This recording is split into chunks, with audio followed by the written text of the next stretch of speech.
नमस्कार साथियों, स्वागत है आप सबका आपके अपने YouTube चैनल बी गोट क्लासेस में। दोस्तों, यह क्लास तमाम उन सभी विद्यार्थियों के लिए फ़ायदेमंद है जो कि वर्तमान में ITI सेकेंड ईयर में होंगे। किसी भी ट्रेड से हो, कोई यहाँ पर दिक्कत वाली बात नहीं है, ये मैं पहले ही आपको कह देता हूँ। अगर आप सेकेंड ईयर के स्टूडेंट हैं और किसी भी ट्रेड से संबंधित हैं तो आपको टेंशन नहीं लेनी है। ये क्लास तमाम सभी विद्यार्थियों के लिए है जो कि अभी वर्तमान में सेकेंड ईयर में पढ़ रहे होंगे। साथ ही वो स्टूडेंट भी इस क्लास को देख सकते हैं जिनके ES सब्जेक्ट यानी कि एम्प्लॉयबिलिटी स्किल्स में अगर बैक हैं तो वह भी इस क्लास को देख सकते हैं और इसको देखकर अपने बैक को क्लियर कर सकते हैं। यह जो पेपर है, यह पेपर 10 जुलाई 2023 को हुआ था जो कि 3 बजे वाली शिफ्ट में, ठीक है। तो यह आंसर की है एक स्टूडेंट की जिसको हम आपको हल करवा रहे हैं। फ़ायदा ये होता है कि जब अपन ओल्ड पेपर को हल करते हैं ना, तो उससे अपन को यह पता चलता है कि एग्ज़ाम में किस तरीके के क्वेश्चन पूछे जाते हैं। साथ ही काफ़ी सारे क्वेश्चन ऐसे होते हैं जो कि रिपीट होते हैं और देखने को मिलेंगे काफ़ी सारे। इसमें से आपको जो क्वेश्चन है वह आपको एग्ज़ाम में देखने को मिलेगा, इसलिए क्लास को अंतिम तक ज़रूर देखना। दोस्तों, हम आपको काफ़ी सारे जो पेपर्स हैं उनको हल करवाएंगे, इसलिए आप चैनल को सब्सक्राइब अवश्य कर लेना ताकि आने वाले जो वीडियोस रहेंगे उनके लिंक आप तक पहले पहुंच जाए, ठीक है ना। अगर आप इलेक्ट्रिशियन ट्रेड से रिलेटेड है तो हमने ये पेपर वैसे इलेक्ट्रिशियन ट्रेड वाले स्टूडेंट का है, लेकिन आज की जो क्लास है ये तमाम सभी ट्रेड स्टूडेंट के लिए है। लेकिन जो इलेक्ट्रिशियन ट्रेड से संबंधित बच्चे हैं वह जो इसके ट्रेड वाले क्वेश्चंस है वह देखना चाहते हैं तो डिस्क्रिप्शन में जाना है आपको। वहाँ पर आपको इलेक्ट्रिशियन थ्योरी का जो प्लेलिस्ट है उसका लिंक मिलेगा। वहाँ से आप इसके जो इलेक्ट्रिशियन ट्रेड के जो क्वेश्चन थे वह आप वहाँ से देख सकते हैं। बाकी यह क्लास, आज की जो क्लास ये तमाम सभी विद्यार्थियों के लिए है जो कि सेकेंड ईयर में है और किसी भी ट्रेड से हो, ये मैं पहले आपको बोल देता हूँ, कन्फ्यूजन बिल्कुल भी नहीं रखना है। चलिए शुरुआत करते हैं अपन ES के क्वेश्चन से, क्योंकि अपन ने ये जो थ्योरी के क्वेश्चन थे वो तो अपन ने पहले ही कर लिए। तो आज अपन ES के क्वेश्चन करने वाले हैं, ठीक है। हाँ, चैनल को अगर आपने सब्सक्राइब नहीं किया तो चैनल को सब्सक्राइब अवश्य कर लेना। फ़ायदा यह होगा कि आने वाले जो वीडियोस रहेंगे उनके जो लिंक हैं वो आप तक सबसे पहले पहुंच जाए, है ना। चलिए शुरुआत करते हैं अपन पहले क्वेश्चन से। क्वेश्चंस इंग्लिश लिटरेचर से हैं। पहला क्वेश्चन जो कि what is an exactly life skill for social and professional purpose. देखिए यहाँ पर, देखिए आंसर क्या होगा। तो यहाँ पर देखिए उससे पहले अपन को इसका हिंदी समझना बहुत ज़रूरी है। तो सामाजिक और व्यावसायिक उद्देश्य के लिए, है ना, आवश्यक जीवन कौशल क्या है। तो इसके लिए है लर्निंग इंग्लिश, यानी कि इंग्लिश सीखना, ठीक है। नेक्स्ट जो क्वेश्चन है आपके सामने वह है आपके व्यवसाय में प्रतिस्पर्धी और उन्नत तकनीक में बने रहने के लिए क्या आवश्यक है। तो इसके लिए आवश्यक है स्वीकार करें और परिवर्तन करें, ठीक है। क्या होता है कि जब आप अगर कोई धंधा कर रहे हैं, कोई कंपनी चला रहे हैं या कोई उद्योग धंधा कर रहे हैं, तो जो कंपटीशन होता है उस उद्योग में, तो उसको उन्नत बनाना है। आप कंपटीशन को में आगे बढ़ना चाहते हो, जैसे कि एक आप हो और एक आपके पड़ोस में कोई दुकान है, तो उन दोनों दुकानों को आप दोनों दुकानों में से आपकी दुकान को आप आगे कैसे बढ़ाएंगे। तो आपको क्या करना है कि स्वीकार करें कि क्या क्या वहाँ पर समस्याएं हैं उनका निवारण करें और कुछ दुकान में क्या लाए, परिवर्तन लाए। तभी आप क्या कर पाओगे, ग्रोथ कर पाओगे, आगे बढ़ पाओगे, ठीक है। नेक्स्ट जो क्वेश्चन है आपका वह है complete the sentence with suitable describing words there is a playground near our houses. तो यहाँ पर आएगा बिग, ठीक है। क्या आएगा, बिग कंप्लीटली सही आंसर आएगा। There is a big playground near our house, ठीक है। बिग कंप्लीटली सही आंसर। नेक्स्ट क्वेश्चन है बड़े पैमाने पर उद्यमिता को क्या प्रोत्साहित करता है। तो इसके लिए व्यापार के नए अवसर। बी ऑप्शन कंप्लीटली सही आंसर। सारे क्वेश्चन समझने वाले हैं, ठीक है। क्वेश्चन है मॉक इंटरव्यू कैंडिडेट को के लिए सहायता करता है। तो मॉक इंटरव्यू जो होता है, जैसे कि आप मॉक टेस्ट देते हैं, यानी कि एग्जाम से पहले आप क्या करते हैं, घर पे ही प्रैक्टिस करते हैं, टेस्ट देते हैं, तो वही उसी प्रकार से जब इंटरव्यू जो अपना ओरिजिनल इंटरव्यू जो अपन कंपनी में देने जाते हैं, उससे पहले अपन घर पर इंटरव्यू देने की प्रैक्टिस करते हैं। तो वो किसके लिए सहायक है, तो वो जो घर पर अपन प्रयास कर रहे हैं वो किस लिए सहायक है, तो वह इंटरव्यू में प्रदर्शन करने का पूर्वाभ्यास करने वाला होता है। इसलिए यहाँ पर ए ऑप्शन कंप्लीटली सही आंसर होगा। नेक्स्ट क्वेश्चन से साथियों, जो कि है अपना कैरियर शुरू करते समय सभी को जिस महत्वपूर्ण कदम का सामना करना पड़ता है वह है, तो वह इंटरव्यू का सामना करना पड़ता है। इंटरव्यू देंगे तभी तो आगे बढ़ेंगे, ठीक है, इंटरव्यू का सामना करना पड़ता है। अगला क्वेश्चन है, पोस्ट कार्यस्थल में यौन उत्पीड़न के रिक्त स्थान और रिक्त स्थान की सुरक्षा को अनिवार्य करता है, तो ये महिलाओं और निवारण की सुरक्षाओं को अनिवार्य करता है। तो यहाँ पर अपना ए ऑप्शन कंप्लीटली सही आंसर। नेक्स्ट क्वेश्चन से, कौन सी फंक्शन की से स्लाइड शो शुरू होता है, तो जो पावर पॉइंट होता है ना, कंप्यूटर के अंदर पावर पॉइंट आता है, जिन्होंने RSIT कर रखी है वो जानते होंगे पावर पॉइंट क्या होता है ना। तो जो पावर पॉइंट होता है तो उसमें जो स्लाइड्स बनाई जाती हैं उनको ऑटोमेटिक ऑन करने के लिए कौन सी कीज़ का उपयोग किया जाता है, उस जो स्लाइड्स है उस शो को शुरू करने के लिए अपन F5 का यूज़ करते हैं, F5 दबाते हैं, ठीक है। अगला क्वेश्चन से, which is the cyclonism for loyal, तो यहाँ पर क्या आएगा, फेथफुल, यहाँ पर कंप्लीटली आपका सही आंसर है। थोड़ा सा इंग्लिश वाले में आपको दिक्कत आ सकता है, तो ज़्यादा आप अगर समझ में नहीं आए तो छोड़ देना, नहीं तो आपको जैसे कि क्वेश्चन दिखा इसको इसी तरीके से याद कर लो, ठीक है।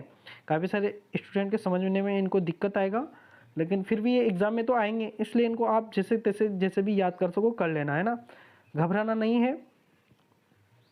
क्वेश्चन है आपका, hi, how are you, what is up, these are example of, तो यह इनफॉर्मल कम्युनिकेशंस का जो है ना ये संवाद है, ध्यान रखना, इनफॉर्मल कम्युनिकेशंस है। हाई यानी कि हाई, हाउ आर यू आप कैसे हैं, व्हाट इज अप, है ना, यहाँ पर डी ऑप्शन कंप्लीटली सही आंसर है। नेक्स्ट क्वेश्चन है, स्वयं निर्णय लेना, उसके बारे में सोच समझकर निर्णय लेना रिक्त स्थान का गुण है। स्वयं निर्णय लेना, उसके बारे में सोच समझकर निर्णय लेना रिक्त स्थान का गुण है, तो यह स्वतंत्र निर्णय लेना का गुण है, ठीक है। यहाँ पर डी ऑप्शन कंप्लीटली सही आंसर होगा आपका। अगला क्वेश्चन से अपना 12 नंबर का जो कि है, पावर पॉइंट्स प्रेजेंटेशन बनाने के लिए शॉर्टकट बटन क्या है, तो इसके लिए Ctrl+M है, ध्यान रखना, है ना। नेक्स्ट क्वेश्चन है, हम इमोजी का उपयोग तब करते हैं जब हमारी भावनाओं को व्यक्त करने के लिए शब्द पर्याप्त नहीं होते हैं। मैंने पिछली वाली क्लास में भी अच्छे से इसको समझाया था, फिर से क्वेश्चन रिपीट हैं तो आप इसको देख लेना। क्वेश्चन से अगला, जब हम बड़ी स्क्रीन में देखने के लिए अपने एंड्रॉयड स्मार्टफोन से फोटो और वीडियो को कंप्यूटर पर साझा करते हैं तो हम कर रहे होते हैं, तो उसको क्या कहते हैं अपन, जब अपने जो फोटोज़ होते हैं जो अपने एंड्रॉयड स्मार्टफोन से फ़ोटो और वीडियो को कंप्यूटर में साझा करते हैं, तो जो अपने फ़ोटो अपने कंप्यूटर से साझा किया है जो कि अपने मोबाइल में थे, उनको अपन ने क्या किया, कंप्यूटर में डाला, तो हम कर रहे होते हैं, तो उनको जब अपन कंप्यूटर में डालते हैं तो उसको क्या कहते हैं, स्क्रीन मॉनिटरिंग कहते हैं उसको, ठीक है, क्या कहते हैं, स्क्रीन मॉनिटरिंग कहते हैं। ध्यान रखना, अगर आपको पता नहीं है ना तो इस लाइन को पढ़ लो और समझ लो, ठीक है क्या है स्क्रीन मॉनिटरिंग, सबको याद होना जरूरी है इसको। जब हम बड़ी स्क्रीन में देखने के लिए अपने एंड्रॉयड स्मार्टफोन से फोटो और वीडियो को कंप्यूटर में साझा यानी कि डालते हैं, है ना, कंप्यूटर में भेजते हैं, तो हम कर रहे होते हैं, तो उसको क्या कहते हैं, स्क्रीन मॉनिटरिंग कहते हैं, ये ध्यान रखना, ठीक है। अगला क्वेश्चन फिर से आ गया आपका दिमाग खराब करने वाला क्वेश्चन है, a sentence is a sentence that expresses A direct command, invitations, warning और इंस्ट्रक्शन। तो इसका आंसर क्या होगा, ए ऑप्शन में दिया गया है इंपेरेटिव, कंप्लीटली सही आंसर है, ठीक है।